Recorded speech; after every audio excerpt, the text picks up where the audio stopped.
欢迎大家来到东方译文频道。影片制作艰辛，请大家抬手点赞订阅，支持我们做更好的节目。俗话说的脏东西，也就是我们说的幽魂，其实有很多种，厉鬼、怨灵，我们都讲过一些了。今天我们来讲一个不太恐怖的经历，但其实也是我们碰到的最普遍的一种脏东西。我们今天的主角叫做张慧，现在就从他的经历谈起。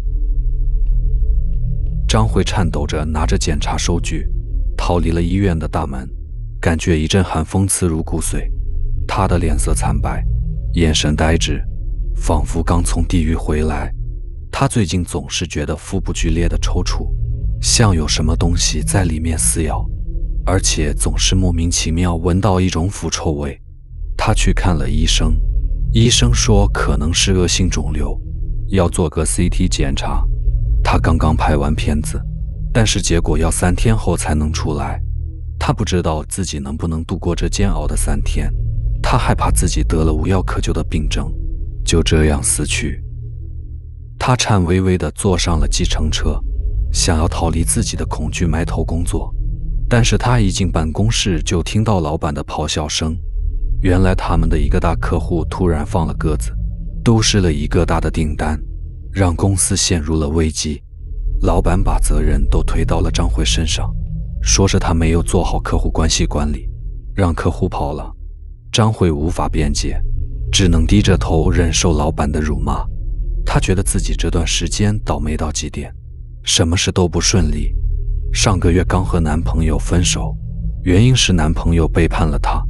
她本来以为自己已经遇到了人生最大的打击，没想到那之后接踵而来的还有这么多糟糕的事情等着她。她觉得自己像是被命运遗弃了，没有任何希望和出路。张慧跌跌撞撞地走到了自己住的公寓楼，她拿出磁卡刷开大门，走进了电梯，按下了自己住的楼层。电梯门就要关上的时候，突然有人冲了进来。张慧一看，是她的邻居王阿姨。王阿姨是个退休的老太太，平时很和善，养了一只可爱的小狗。张慧和王阿姨打了个招呼，想要和她聊几句，但是小狗看到她就开始恐惧的叫唤，像是见到了什么恐怖的东西。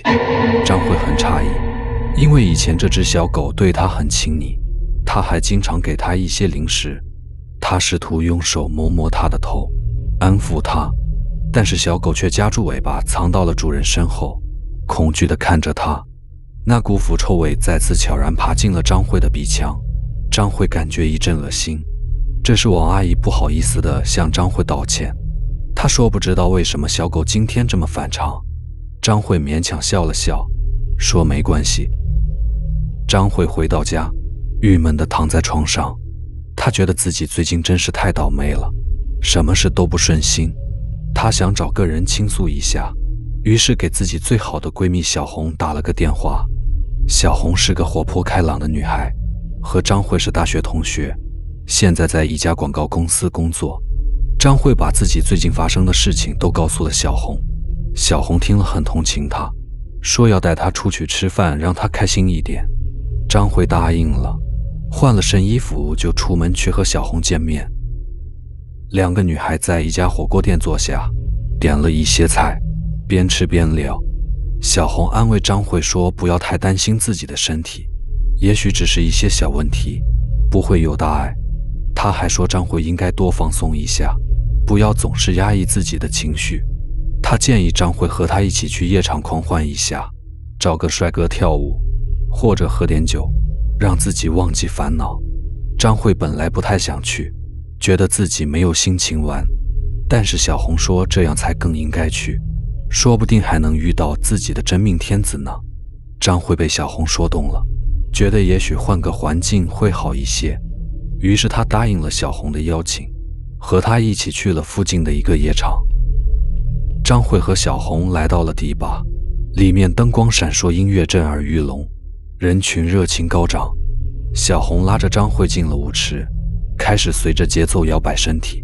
张慧开始还有些拘束，不太敢放开自己，但是渐渐的，她也被音乐感染了，开开始享受这种释放的感觉。他觉得自己仿佛忘记了所有的烦恼和压力，只想跟着音乐跳舞。他甚至还和一个长得不错的男孩眼神交流了几次，心里居然有些小激动。就在这时，他突然看到有几个穿着黑色制服的保安从外面冲进了舞池，他们手里拿住对讲机，表情严肃。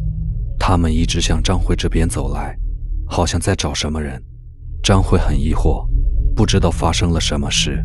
他环顾四周，也没看到有什么特别的人。难道是有人打架了吗？但是他没有听到任何喧哗或叫喊的声音。他想问问小红，但是小红已经被一个男孩拉走了，去了吧台那边。张慧只好自己站在原地等待保安过去。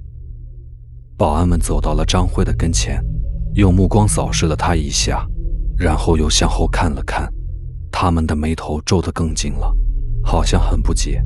他们中的一个拿起了对讲机说：“老大，我们到了，但是我们什么都没看到啊。”对讲机里传来了保安经理的声音，他很不耐烦地说：“你们瞎了吗？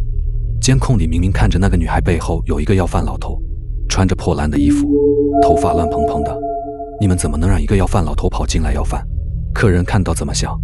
你们赶紧把他赶出去，别让他再进来。”保安们听了更加困惑了，他们互相看了看，都摇了摇头。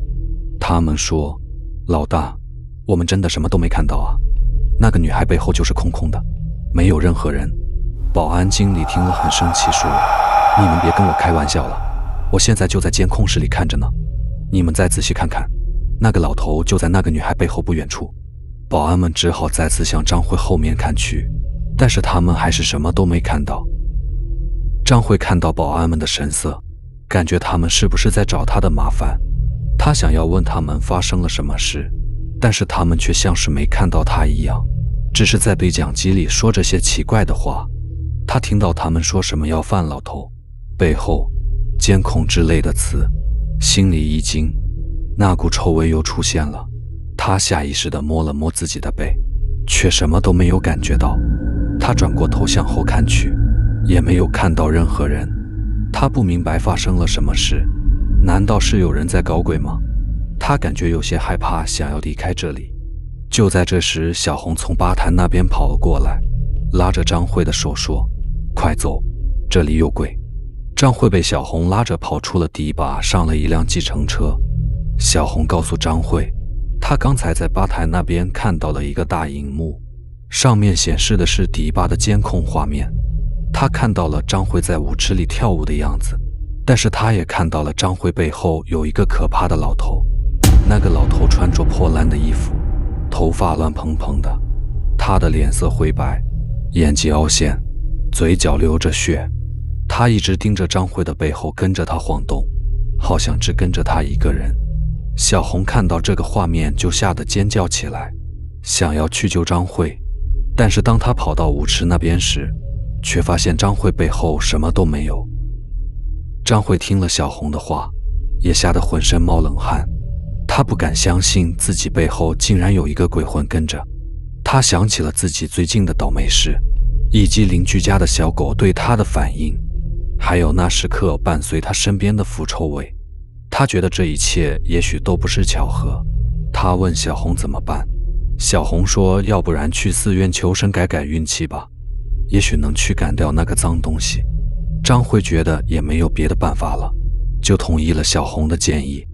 两个女孩来到了附近的一个寺院，进了大殿，向佛像磕了3个头，点了香烛，许下了心愿。张慧希望自己能摆脱那个鬼魂的纠缠，恢复正常的生活。小红也为张慧祈祷。两个女孩出了寺院，感觉心情轻松了一些。但是当他们出了门，走到路边时，张慧却突然看到有一个乞丐坐在路边。张慧心里已经觉得这太巧合了，难道他跟着他们来到了这里吗？他想要赶紧离开，但是那个乞丐却突然抬起了头，看着他，他的眼神空洞而阴冷，让人毛骨悚然。他张开了嘴，好像要说什么，但是却没有发出任何声音。张慧感觉到一阵寒意，不敢再看他，快步走开。小红却没有看到那个乞丐，只是觉得张慧突然变得很紧张，问他怎么了。张慧不想让小红担心，就说没什么。小红也没多想，就和他一起走了。走远几步，张慧担忧地回头看了一眼，却发现那个乞丐已经不见了。他不知道他是怎么消失的，也不知道他是否还会再出现。他感觉到一种无法摆脱的恐惧感。就在这时，张慧和小红看到前面有一个摆摊算命的老人。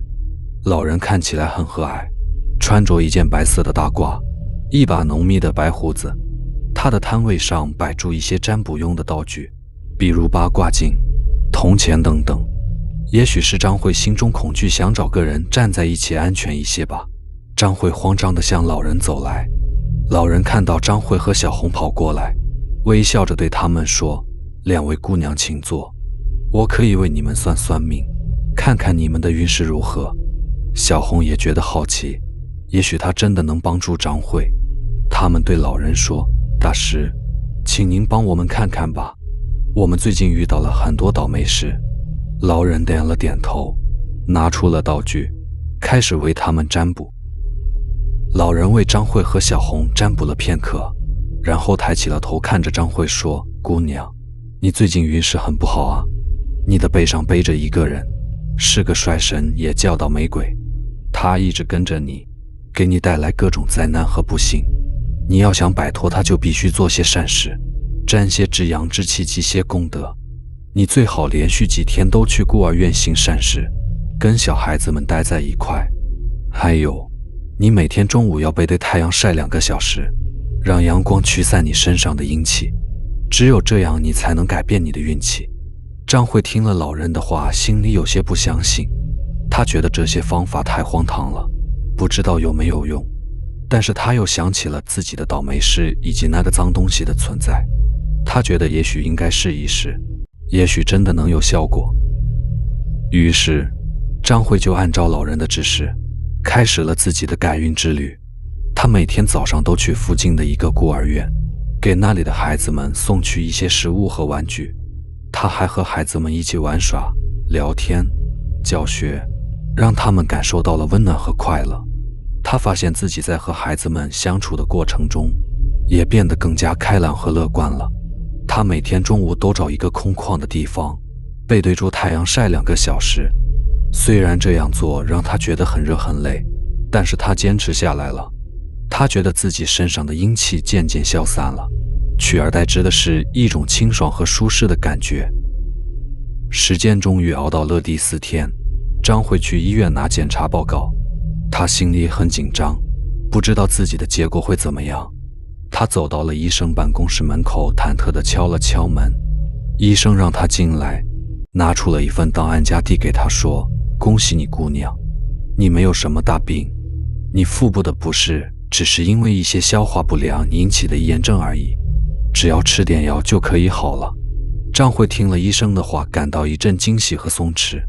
她想，如果那个倒霉鬼跟着来，也许检查结果就是另一番情景了吧。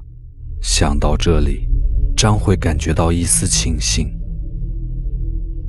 本集已经播放完毕，谢谢大家收看收听。节目制作不易，新频道经营困难，恳请大家点赞、订阅和支持。